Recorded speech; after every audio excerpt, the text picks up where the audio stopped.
If you want to get out of here alive, shut up. Now, Miss Hero, for the last time, do you know or don't you? Was that the voice you heard on the night of October 5th? You said you'd recognize it anywhere. You said you were sure. Well, they all sound so much alike. I'm not sure. You're not sure of anything, are you, Miss Hero? No, You did not recognize Mr. Shalto that night, and you did not recognize his voice. Isn't that true? Yes. I guess I was wrong. Maybe I was wrong about everything. I don't know anymore. I'm sorry. Please stop this. Please leave me alone. Leave me alone. Leave me alone.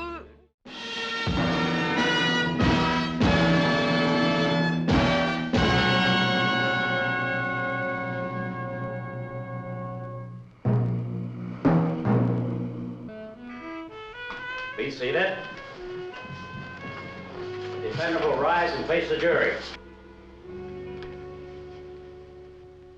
Ladies and gentlemen of the jury, have you reached a verdict? We have, Your Honor. We, the members of the jury, find the defendant, Dibbs Brown, not guilty. The prisoner is discharged and the jury is dismissed. Mr. Rood, you're the greatest lawyer in the world. Boy, am I lucky. Yes, Dibbs, you are. Very lucky.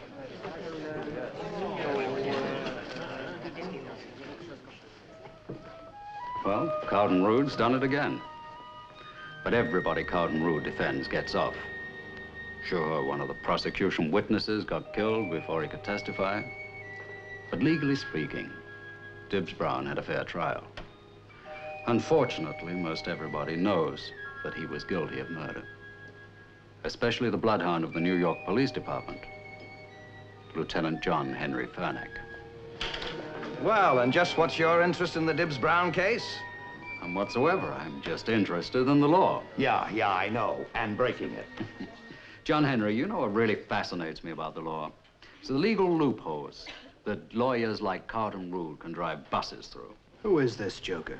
Oh, meet Mr. Gilroy, one of our brighter assistant DAs. This is the man who thinks that the law was designed especially for his own private amusement and who one day is going to die laughing. Simon Templar.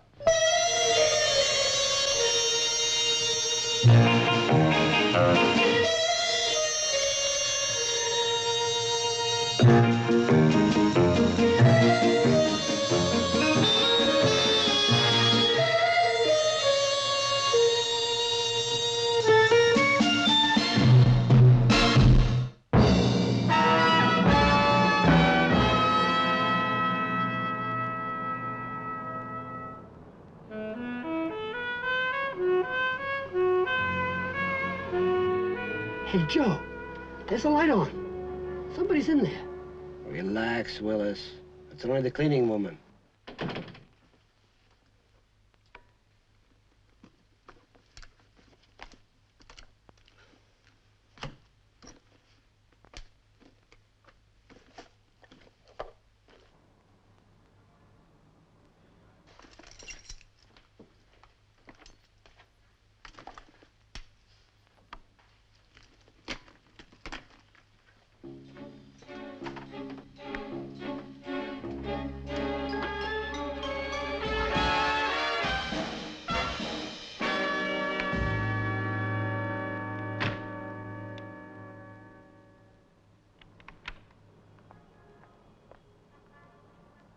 I'll wait until she turns the corner, and I'll pull up a little closer.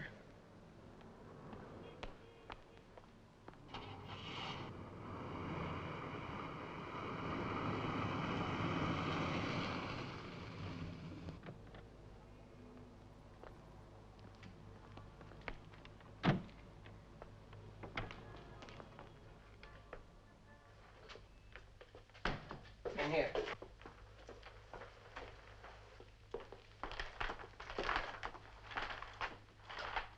I had the kerosene drum stored at this end, because the floor runs downhill.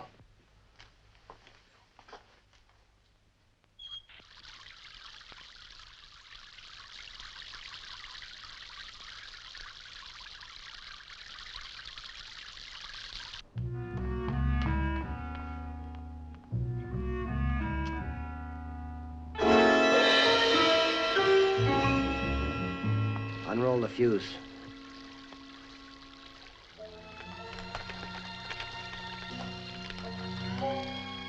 Is that you, Mr. Shalto? Mr. Shalto?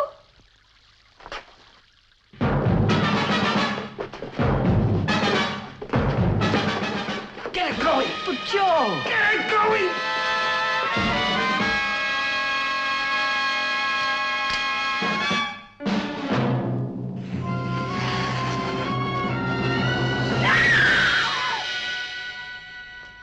You want to get out of here alive? Shut up!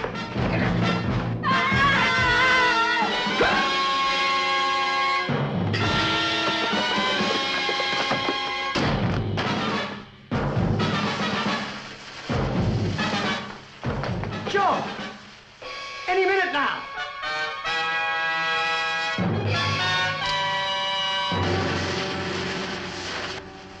Joe, it's gonna blow! Hold it.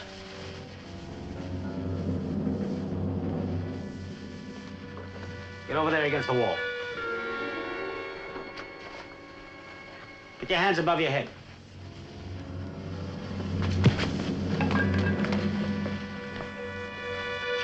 Hurry up! Okay. Come on, hurry up!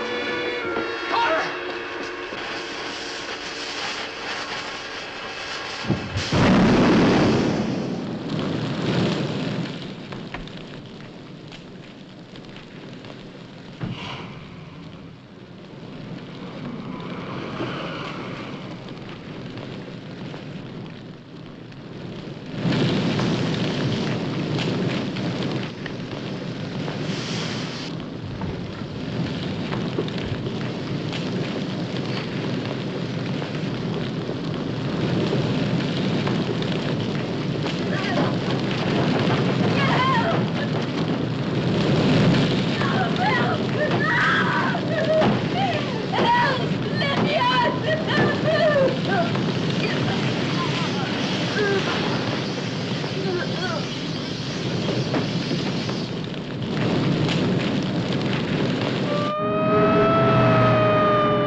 Morning, Joe.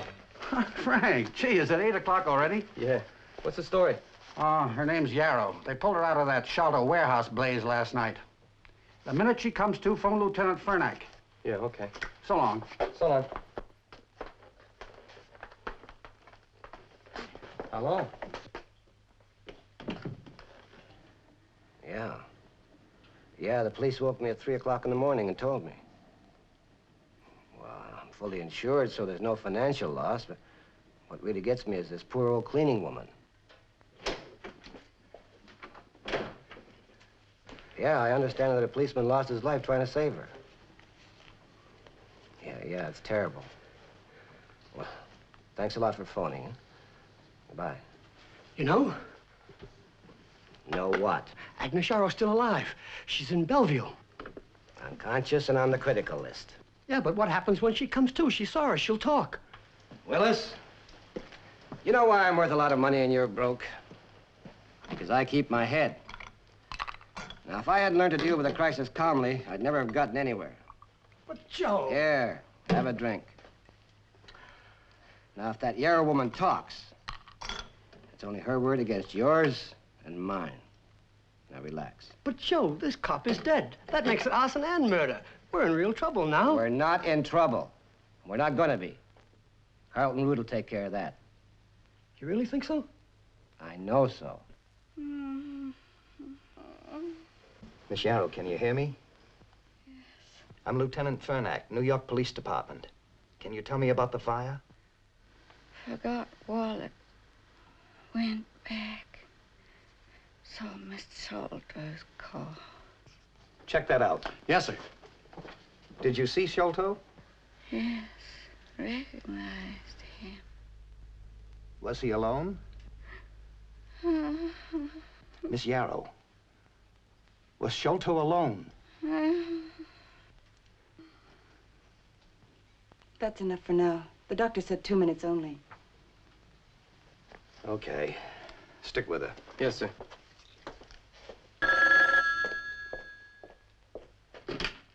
Lieutenant Fernak's office. No, he's over at Bellevue Hospital questioning the Arrow woman. I'll have him call you. Oh, just a minute. Here he is now. It's the Department of Motor Vehicles. Fernak. Yeah? Okay, thanks. The Arrow woman claims that she saw Shalto's car at the fire and his license number checks out. Better impound the car quick. Okay, sir. There's a Miss Hammond to see her at cards on the desk. What for? In connection with the Shalto fire. Okay, send her in. Right.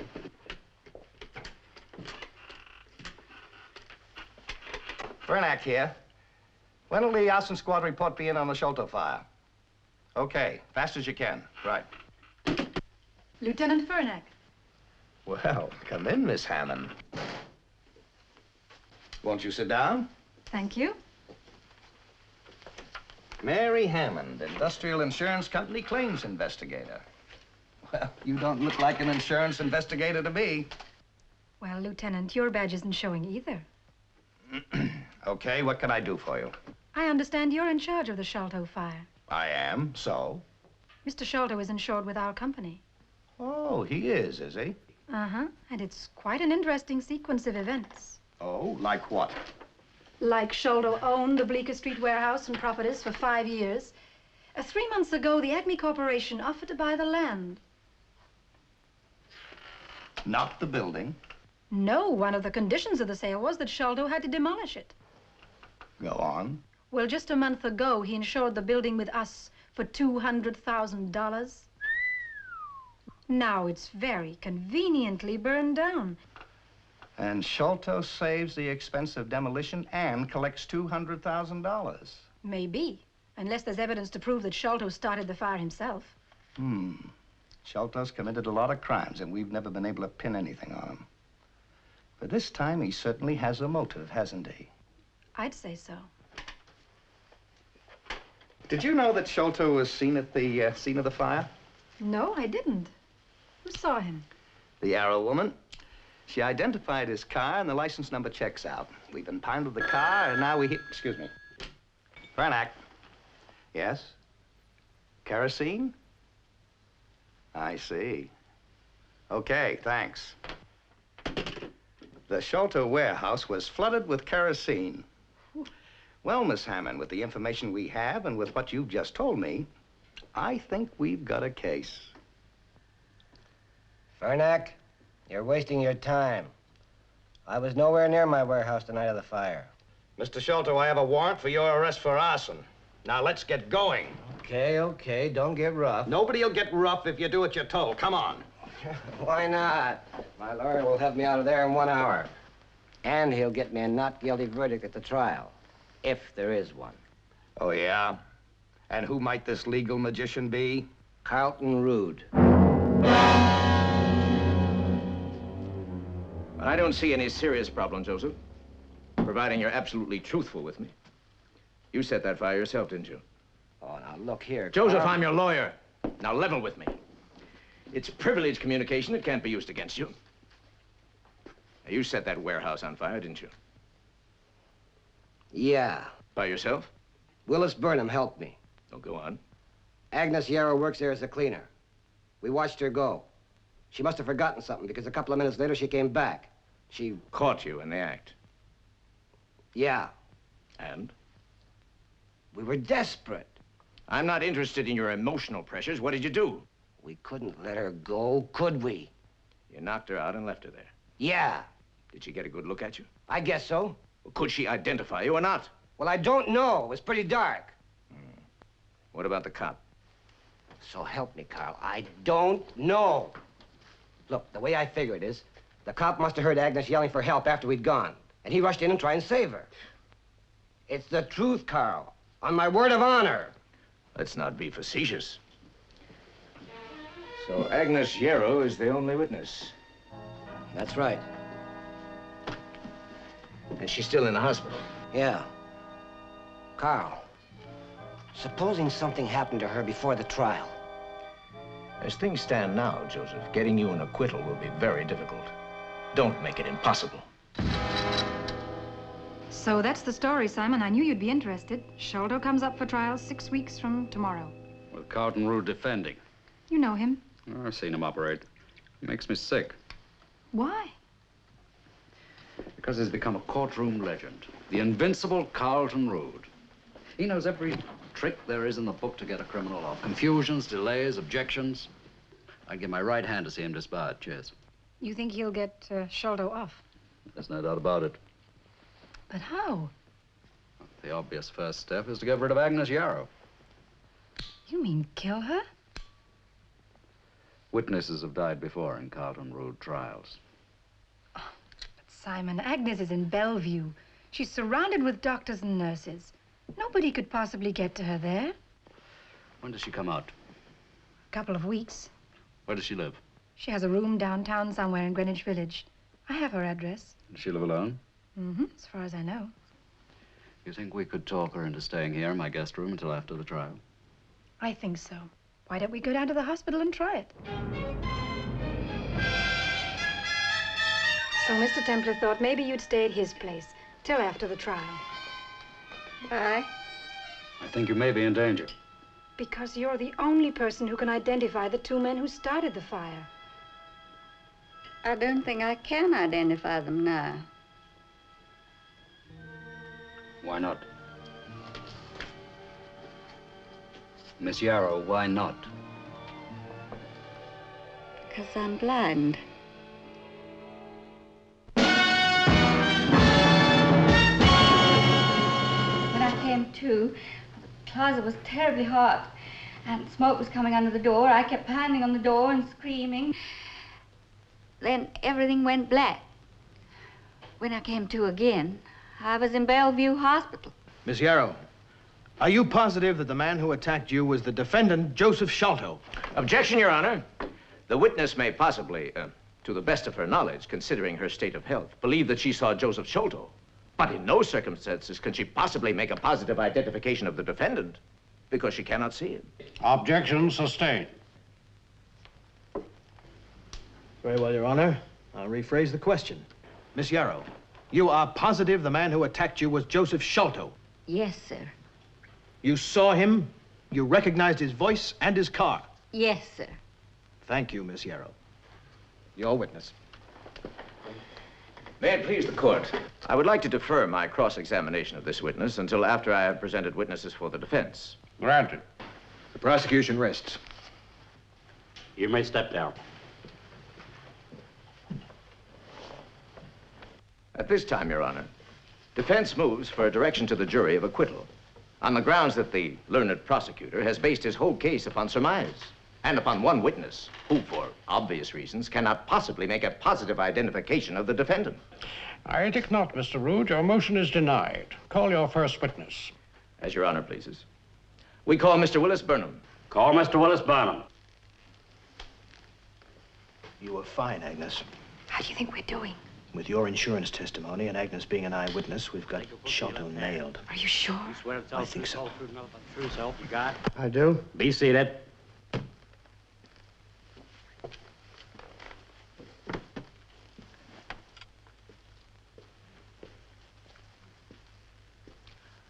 What is your full name, please? Willis Harding Burnham. And what is your occupation? I work for Shalto Import-Export Company. Mr. Burnham, what did you do on the evening of October 5th? Well, I played cards with Mr. Shalto. Where? Well, at his home. What time did you arrive at Mr. Shalto's house? 9 o'clock. Well, how can you be so specific? Well, Joe and me had dinner together in the restaurant. And then we drove to his house in Brooklyn. Well, we had the radio on, and just as we were turning into Mr. Shalto's driveway, the announcer started the 9 o'clock news. And what Does anyone really believe testimony like that? 2 o'clock in the morning. Lap it up. I looked at my watch, and I noticed how late it was getting, and I told Mr. Shalto I'd better be going. So he drove me to my home. You played cards all evening? Yes, sir. Did you at any time between 9 that evening And 2, the following morning, leave Mr. Shalto's house? No, sir.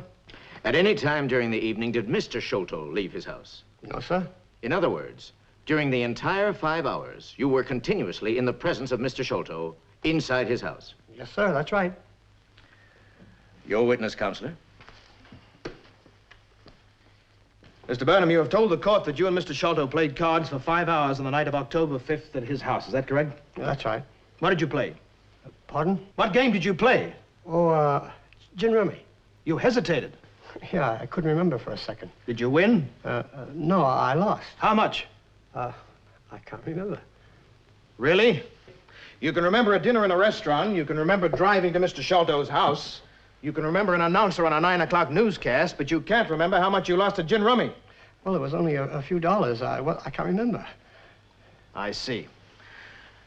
Mr. Burnham, how long have you known Mr. Shalto? About 15 years. Is he a close friend? Well, yes. He is also your employer, is that right? Yes. What is your salary, Mr. Burnham? Oh, about $175 a week. That's a good deal of money. Do you have any other source of income? Objection. As prejudicial to the character of the witness. Sustained. I'll rephrase the question. Mr. Burnham, are you completely dependent upon Mr. Shalto financially? Objection. Same grounds. Your Honor, I am not trying to sway the jury by prejudicing it against the character of the witness. I insist the jury should not be influenced by whether the witness works a great deal or not at all, by whether he is wealthy or impoverished. But I think it is essential for us all to know if the witness is economically dependent for his existence upon the man for whom he is testifying. The point is well taken, Mr. Gilroy, and the objection is overruled. Now, Mr. Burnham, you understand that the court agrees that your financial relations with Mr. Shalto could conceivably have some bearing on how your testimony is received. Now, once more, are you completely dependent on Mr. Shalto financially? Yes. And in return for this high salary, you give him your complete loyalty and devotion, is that correct? Well, I do the best I can. Generally speaking, you do what he tells you. Yes. Mr. Burnham, does your obedience include perjury? Objection, Your Honor, objection. That's a most improper. Sustained. The last question will be stricken from the record, and the jury will disregard it. Mr. Gilroy, you know better than that, and you will please refrain from asking any similar questions. I withdraw the question, Your Honor. It is enough the jury is aware that the witness is totally dependent for his livelihood upon the man in whose favor he is testifying. I have no further questions. You may step down. May it please the court. At this time, I should like to cross-examine Miss Agnes Yarrow. So be it. Call Miss Agnes Yarrow. Miss Yarrow, before the tragic loss of your sight, for which we all feel deepest sympathy, you wore glasses, did you not?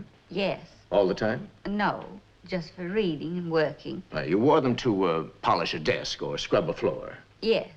Did you wear them on the street? No. When you returned to the warehouse on the night of October 5th, you saw an automobile parked at the door. Yes, I've said that. Were you wearing your glasses at this time? No. Miss Yarrow, what is the color of Mr. Shalto's car? Red. You could see this? Yes. In the dark, without your glasses? Yes. Ah. Miss Yarrow, isn't it true that in March of 1956, you were examined by a Dr. P.W. Oathwaite of 1120 Park Avenue, is that correct? Yes. Now, I have here Dr. Oathwaite's report, in which he states that you suffered from daltonism, otherwise known as color blindness. Is that true? Yes. Miss Yarrow, I have here the registration certificate for Mr. Shalto's car. This contains the vital statistics concerning the automobile in question. I believe you're familiar with these statistics. Yes, I am. You are? Yes. Well, you haven't seen this registration, have you? Well, no, of course not. Then how do you know what's on it? Well, Lieutenant Fernack impounded Mr. Shalto's car. I think that's the term. And then when Mr. Gilroy was preparing the case, well, you know. He told you? Well, yes. Mr. Gilroy, my colleague, is an able and distinguished prosecutor. He invariably prepares his cases and his witnesses, meticulously and honestly. And he told you the color of Mr. Shalto's car. Well, I knew it was either red or green. He told you the color? Yes, because I wasn't sure which. Did he tell you the license number, too? Objection, Your Honor. I withdraw the question. Now, Miss Yarrow, let's retrace our footsteps a little. When you went back to the warehouse to collect your forgotten wallet, and you saw a car which you assumed to be Mr. Shalto's, you were not wearing your glasses. I've said that. No, I wasn't. And you went into the warehouse. Yes. Were there any lights on in the warehouse? No. It was in complete darkness? Yes. Except for the flashlight beams. Ah, yes, the flashlights. Now, when you stood at the doors which lead from the receiving area to the warehouse storage area, a flashlight beam was pointed directly into your face, was it not? Yes. So that you couldn't see clearly who held the flashlight? Well, no. The light was right in my face. In fact, you could see nothing of the interior of the warehouse storage area at all. I saw enough to recognize Mr. Shalto.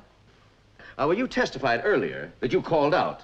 I believe your exact words were, "Is that you, Mr. Shalto?" Am I correct? Yes. So that you weren't sure whether it was Mr. Shalto or not? Well, I'd seen his car. I just knew it was him. You mean you assumed it was he? Well, I mean, who else could it have been? Well, Miss Yarrow, I don't know.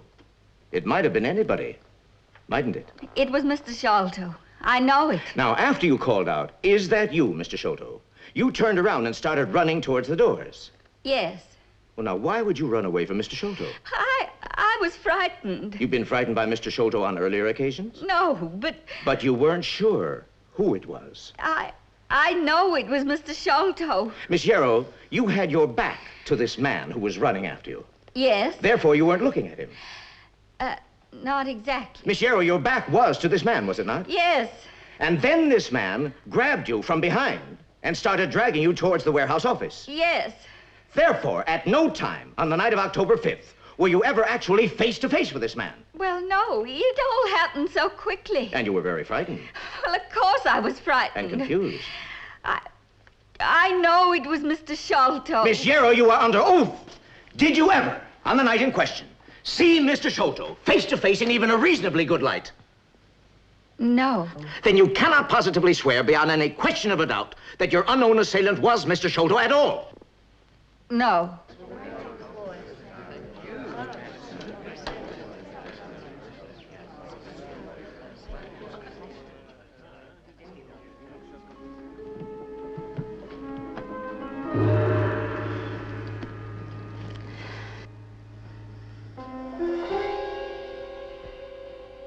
I know it was Mr. Shalto. I recognized his voice that night, and I recognized it again this morning when he spoke to me. I know it was Mr. Shalto.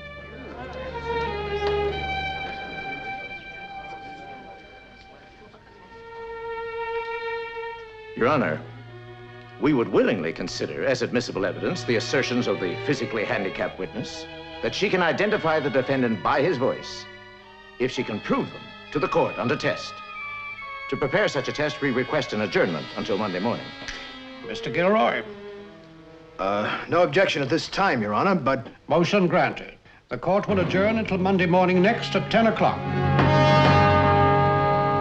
If you want to get out of here alive, shut up. If you want to get out of here alive, shut up. Have you got it? I think so. It's a cinch. You can borrow the tape machine if you want it. Just be good, and you'll be well paid. Miss Yarrow, you have testified before this court that on the night of October 5th, you heard a voice. Is that correct? Yes. And that this voice said to you, "If you want to get out of here alive, shut up." Is that correct? Yes. Now, you further testified that this was Mr. Shalto's voice, and that you'd recognize it again. I'd recognize it anywhere. Now, Miss Yarrow, you're going to hear the words that you claim you heard spoken in the warehouse on the night in question. Perhaps one voice, perhaps not. One of these voices will be Mr. Shalto's. Are you ready? Yes. If you want to get out of here alive, shut up. If you want to get out of here alive, shut up. If you want to get out of here alive, shut up. Now, Miss Yarrow, you're going to hear the voice or voices again. Are you ready? Go ahead. If you want to get out of here alive, shut up. Miss Yarrow, is that the voice you heard in the warehouse on the night of October 5th? Yes. You're sure? Yes, positive. If there's any prompting or comment from the spectators, I shall clear this court immediately. Now, let's try again, Miss Yarrow. If you want to get out of here alive, shut up. Is that the voice, Miss Yarrow? They sound so much alike. I don't know. You just said you'd recognize it anywhere, Miss Yarrow. I'll give you another chance. Now, this is the same voice again. If you want to get out of here alive, shut up. That's it. I'm positive. You are? Yes. Miss Yarrow, here's another voice. If you want to get out of here alive, shut up. Is that the voice you heard in the warehouse on the night of October 5th? I don't know. No. You're sure?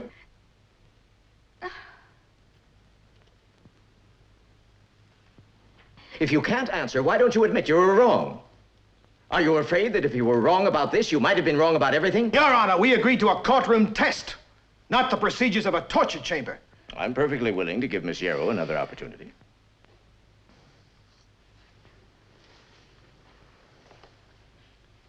If you want to get out of here alive, shut up. Now, Miss Yarrow, for the last time, do you know or don't you? Was that the voice you heard on the night of October 5th? You said you'd recognize it anywhere. You said you were sure. Well, they all sound so much alike. I'm not sure. You're not sure of anything, are you, Miss Yarrow? No. You did not recognize Mr. Shalto that night, and you did not recognize his voice. Isn't that true? Yes. I guess I was wrong. Maybe I was wrong about everything. I don't know anymore. I'm sorry. Please stop this. Please leave me alone. Leave me alone. Leave me alone.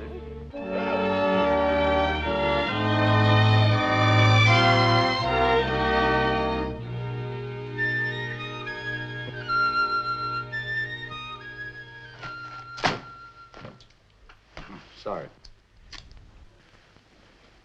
Don't feel too badly, John Henry. You did your best. Yeah, but it wasn't good enough. Well, let's say it wasn't as good as Carlton Rood's. That lying shyster fraud. Do you know something? He's talking to the Bar Association tonight, and his topic is courtroom technique. If you've got nothing better to do, listen in. It's on FM radio. I'll do that. Look, for all I know, maybe the cop did hear Agnes screaming and rushed in to try and save her. You believe that? No. Neither do I. It isn't a question of what you and I believe. The state of New York says the Shalto case is closed. Well, it's fine for you, John Henry. But it's not closed for me. Now, look here, Templar. Don't you go sticking your nose in where it's not wanted. John Henry, me stick my nose in? It's too small. Mr. Rood, it's a very intriguing idea for the public. A famous lawyer's reminiscences about his outstanding cases. What would you call the book? Why, the Carlton Rood story. As told to Tom Simmons, I presume. Mr. Rood, I'm not interested in getting the credit as the author. All I want is 50% of the royalties. You'll take the fame, I'll take the bread. Oh, yes, the money. Now, if you can see your way clear to giving me your cooperation, I'll set up a deal with the publisher tomorrow. Very well, Mr. Simmons. I'll think it over. Fine. Here's my card. You give me a call. Won't take but more than a couple of weeks of your time. You just supply me with the court records and talk them over with me briefly. And, of course, the finished manuscript is completely subject to your approval. As I said, Mr. Simmons, I'll think it over. Fine, then. I'll expect to be hearing from you. By the way, Mr. Rood, aren't you ever worried about some of your clients figuring you as a pretty lousy security risk? What do you mean? Mr. Rood, you must have all sorts of stuff in your files on people like Joe Shalto and Dibbs Brown that the police would just eat up. So? Aren't you ever nervous? Of what? Being killed. Killed? Oh, but of course you would have taken precautions, just in case some trigger-happy mobster did get ideas. Oh, by precautions, I mean like making a list of the people most likely to worry about you, leaving it in safe hands, with instructions to deliver it to the police in the event that you should expire suddenly. And, of course, dropping a few words in the right places about what you've done. Mr. Simmons, I'm puzzled about your concern for my welfare. Oh, Mr. Rood, sir, I just want to be sure that we're able to finish this book once we start it. Goodbye, sir. And I hope to be seeing you.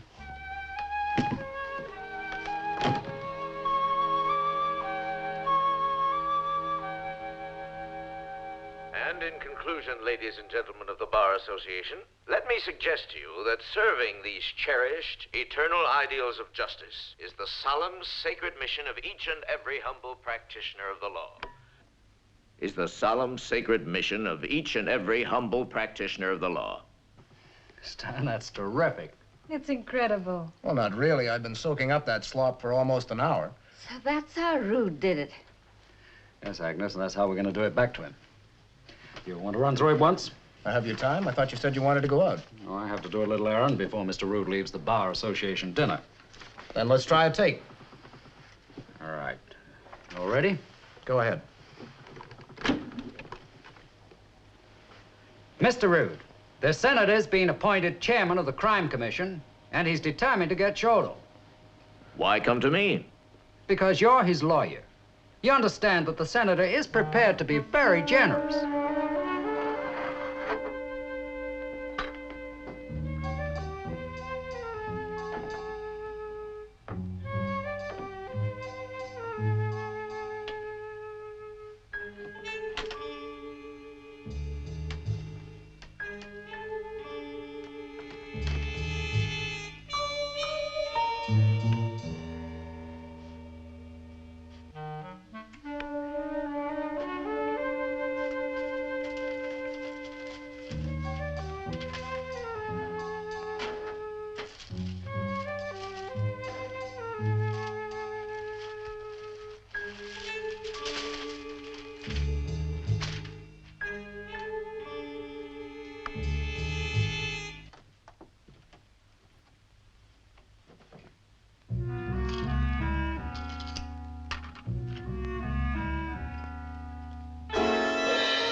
Now, Agnes, in the morning, Mary's going to take you down to 8th Street.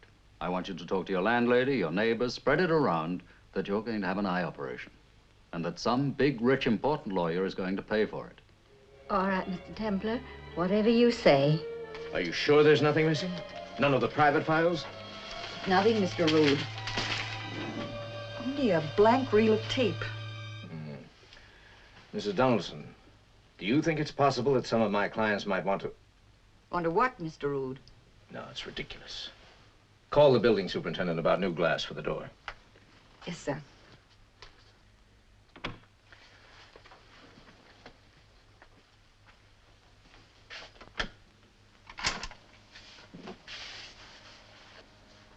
Mrs. Donaldson, 3 copies of this in my personal and confidential file. To whom it may concern, this is a document to be used only if I should die of anything but the most incontestably natural causes. From time to time, in my role as defense attorney, information on such men as Joseph Shalto, Dibbs Brown, Herman Schacht. What's that for? Mr. Shalto, it's a tape recorder. But what for? Well, a tape recorder is a thing you record on or play something back on. Yeah. Are you trying to be funny? I'm never funny. I'm trying to help you. Why? Let's say I am interested in your career. Yeah? Since when? Well, it's been going on a long time. Come on, get to the point. I haven't got much time. Mr. Shalto, you're going to have time for this. Something I picked up in Carlton Rood's office last night. Picked up? Yes, I broke in. You're kidding. On the level, a client of mine wanted something out of Rood's files. So while I was looking around, I turned on his tape recorder to see if there was anything about my client on it. Instead, I found something I figured you would be interested in. What's your angle, Templar? Money. Money? Mm-hmm. A guy has to make a living. Meaning this is for sale. That's the general idea. So play it.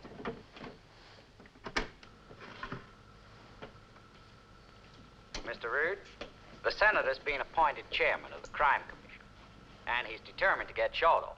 But why come to me? Because you're his lawyer. You understand that the senator is prepared to be very generous. How generous? If Shalto's convicted, $100,000. If the senator also nails the 3 other clients of yours whom we've discussed, you'll get a federal judgeship. Are you interested? I might be. It would be a nice, distinguished peak to retire to in a few years, and a perfect out from having to defend your old clients. Well, Shalto wouldn't present much of a problem. He set that warehouse fire, you know. Willis Burnham helped him. Burnham? Well, you wouldn't have heard of him. He's a stone-headed little creep Shalto keeps around for laughs. Why, that dirty... Shut up. Pretty strong hunch they murdered the cop who was involved. Mr. Rood, will you cooperate with Senator McPherson generally? You may tell the senator that Carlton Rood will be delighted to do everything in his power to make the Crime Commission effective. What's the idea? Oh, that's enough for a free sample. Turn it on. The rest is blank tape. Can't believe it. That's Rood's voice, all right. Joe, I warned you. I told you that guy knew too much. There is more. Where? In a safe place. If you want to know what Rood is going to do, you're going to have to pay for it.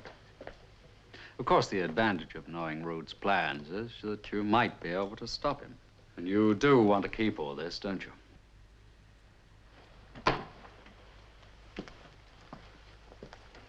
How do I know all this isn't a fake? Joe, it's Rood's voice. Yeah. And a lot of things can be done with voices. Why don't you call him up? And say what? Well, ask him if his office was broken into. Ask him if anything was stolen. Just don't let on you know anything. Go ahead, Joe. Call him.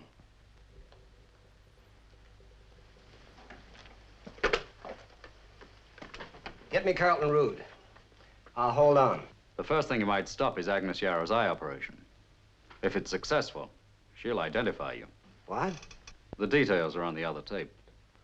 Hello, Carlton. Oh, hello, Joe. How are you? Yeah, fine, fine.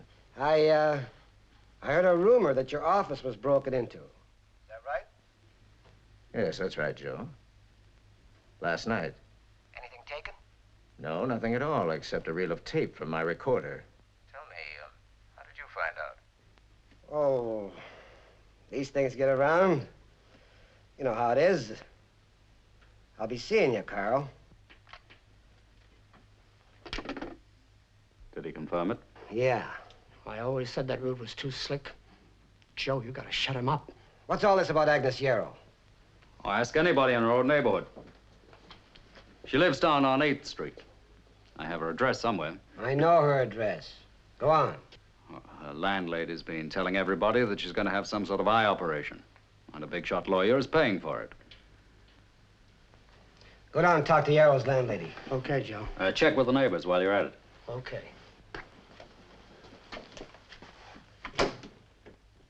When can I hear the rest? When I can hear the rustling of $10,000 bills. Who else is on the list?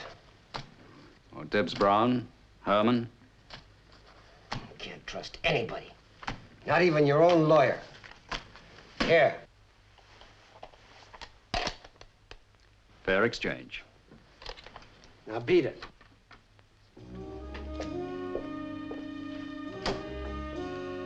Goodbye, Mr. Shalto. The tape recorder's on the house.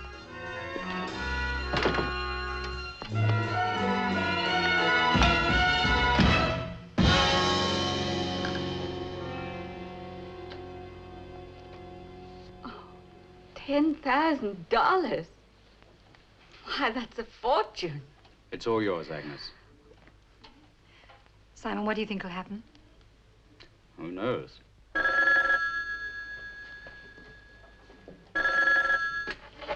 Hello? Hello, Templar. Were you calling me? Yes, John Henry, I was. I have a hot tip for you. Put a couple of men on Carlton Rood's office for the next 8 hours, will you? Why? Look, what are you up to? Oh, nothing. I'm merely acting as a catalytic agent. A what? A catalytic agent. It's an inert substance that causes a chemical reaction between two others. What are you talking about? John Henry, just do as I ask. Put 2 men on Carlton Rood's office for the next 8 hours, or better still, do it yourself. I have a strong hunch that Comrade Shalto is about to do something very, very illegal.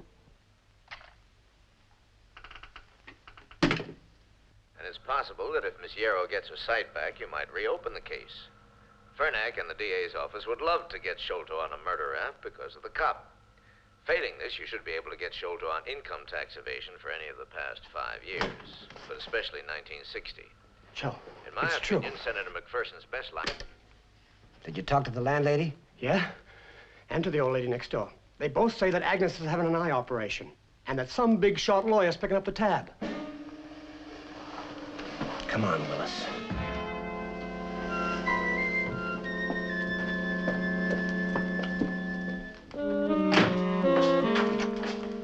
Hello, Mr. Shalto. Hello, Joseph. Nice to see you.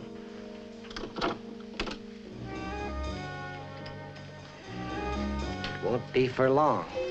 What is this? How dare you lock my door? How's Senator McPherson? Who?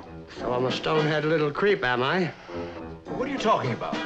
So Carlton Rood would be delighted to do everything in his power to make the crime commission effective, huh? Well, well, well. You're drunk. Joe. Look.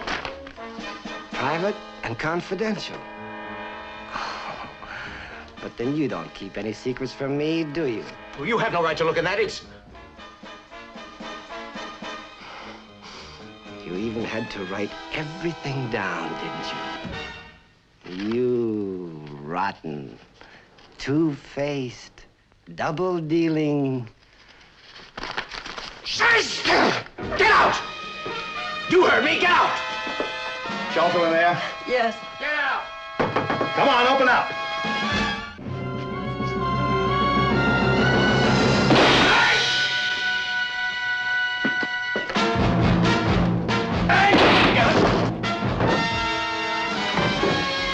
Drop it! Quick! Let it go.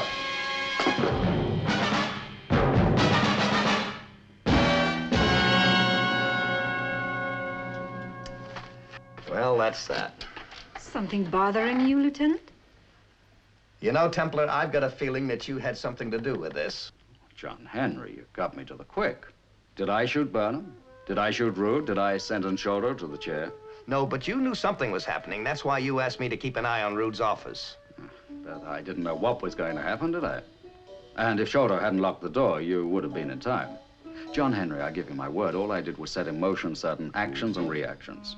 The ungodly behaved predictably, with the end result that evil destroyed itself. Now, how about having a steak with Mary and me? You paying? And I always...